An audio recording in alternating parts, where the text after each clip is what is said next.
ناظرین، کچے کے ڈاکوؤں نے سرگودے کے علاقے خوشاب کا رہائشی نوجوان اغوا کرنے کے بعد قتل کر دیا۔ تفصیلات کے مطابق کچے کے ڈاکوؤں نے ہنی ٹریپ کے ذریعے خوشاب کے علاقے قائد آباد سے تعلق رکھنے والے عصمت اللہ نوجوان، جو کہ ایک ٹیلر ماسٹر کا بیٹا تھا، کو لڑکی کی آواز میں فون کیا اور فیصل آباد ملنے کے لیے بلایا تو نوجوان دوڑا فیصل آباد چلا گیا اور وہاں پہنچنے پر کچے کے ڈاکوؤں نے اس نوجوان کو اغوا کر کے کچے کے علاقے میں لے گئے۔ جب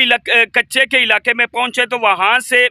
ڈاکوؤں نے اس نوجوان کے گھر والوں سے رابطہ کیا اور کہا کہ ہمیں 50 لاکھ روپے دے جائیں اور اپنا لڑکا لے جائیں، جس پر غریب اس کے گھر والے تھے پیسے اکٹھے کرنے میں لگ گئے۔ کچھ دن دیر ہو گئی، دیر ہونے پر کچے کے ڈاکوؤں نے پیسے نہ ملنے پر اس نوجوان کو قتل کر دیا۔